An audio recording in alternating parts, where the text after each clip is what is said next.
different activities going on at the same time. So there's a lot of risk to the application stack and a lot of risk to performance. We're leveraging Splunk to identify those performance hits before they become significant performance hits, sometimes after the fact. But again, it's a proactive way for us to manage that environment.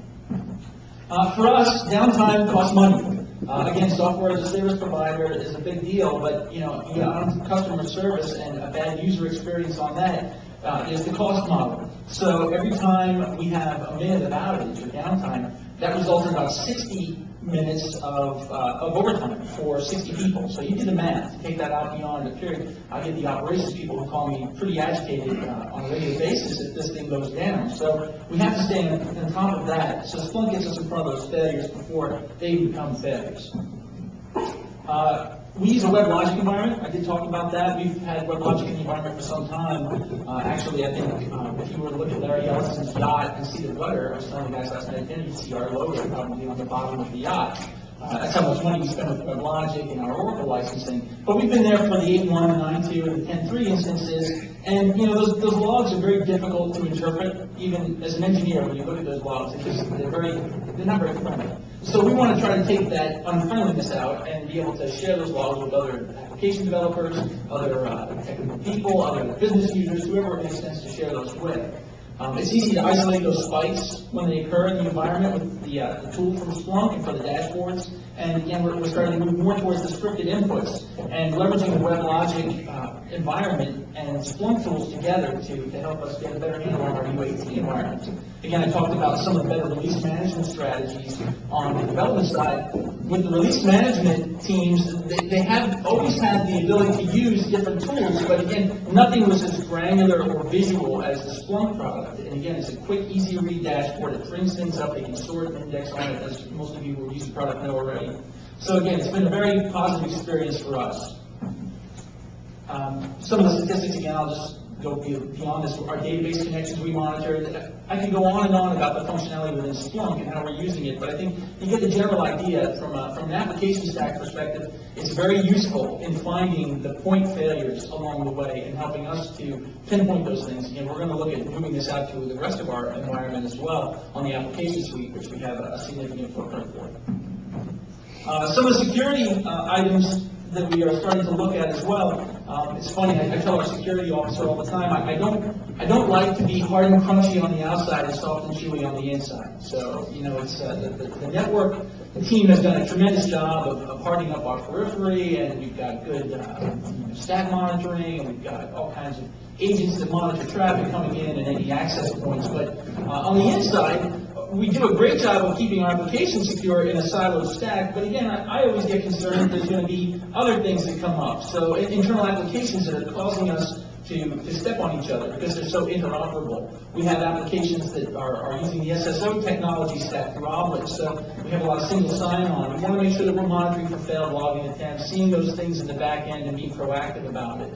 We also, not that we have a lot of ex-employees with malicious behavior, but you always want to make sure that there's nothing left behind, and I know that that's a security concern, because I've been doing this for about 10, 15 years now on the infrastructure development side, where, not everybody plays nice when they leave a company. So these are the things that we're looking to try to get in front of as well. And again, from a security perspective, this was a secondary to the product. Actually, our application development team brought this up and said, hey, we wanted to have a log aggregator tool. And Brian did some research and came up with Splunk, and we implemented it. It's been a success story so far. But as we started to unwrap the package, we realized, hey, this thing has a lot of other uses. This thing has a lot of other potential that we could take into account and start to use that on a different basis.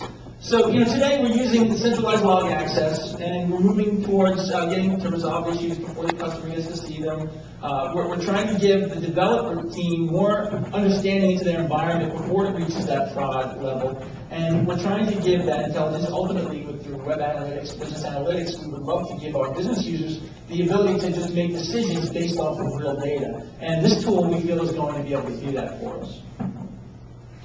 Driving the adoption to Splunk has not been very difficult, actually. We've had products in-house that I've cringed when the team has brought it in because we purchased this thing for a significant amount of money. They've used maybe a fraction of the functionality, and over a period of time, they just abandon it. And usually it's a period of time that's before we even get the full appreciation of the software suite. Some of the stuff is not cheap. So with Splunk, one of the things that we've tried to force the adoption on, which again hasn't been a real force, people just gravitate to using it, but we're putting incentives in place. So, with the application building contest we had internally for our developers, we asked everybody to think outside the box, post it to our internal wiki, share the ideas, offer prizes, and we didn't even really need to do that, because by the time we went through all that, they had already come up with an interface for our semantic endpoint protection console, which was a mess, and they wrote this up with Splunk and we're leveraging it there. And again, sending links back and forth through email. That's been a real lifesaver for me. I mean, this is email-induced baldness. I've been managing email a long time, and I think the platform can be very, very difficult at times, to say the least. And when people just start sending logs back and forth, I've had developers send just gigs and gigs of logs back and forth to each other to the point where I've had a mail service crash. And that's not really a good thing to do either. So we've actually started to move everything out to centralized links back to the Splunk servers, and people are grabbing the data real time and as needed, and keeping the onus off of the other systems. Actually, we have a lot of people excited about the company. One of my partners, Scott Flicka, who's the development peer, who is one of the champions behind Splunk on the development side, and he's right. We've really seen a lot of adoption of the platform and the tool so far, and we plan to see more and more of that, because we're not going to move away from any of the actual future of the app. They're telling me from last night that there's going to be all kinds of specific application platform-specific APIs being written to for Cisco and for WebLogic, Apache, some of the real tiered structures that we use that will be beneficial to us. What's next for us with regards to Splunk? The future is kind of bright from us. We're looking for those web analytics, the Google Analytics replacement, and just to get some of that business data to our users. We're a big Scrum shop, agile methodology, so for us to be able to incorporate this tool in the hands of our development teams to help them produce better product, pre-product, before we roll out to production, this is going to be a real big incentive for us. And it's going to help our customers in the long term as well. Again, productivity reports, chargebacks to our business lines, that we show them how much it costs to run these environments is always going to be a real big plus for us. And I think with that, I know I sped through this because I'm trying to get us out to lunch, but... Have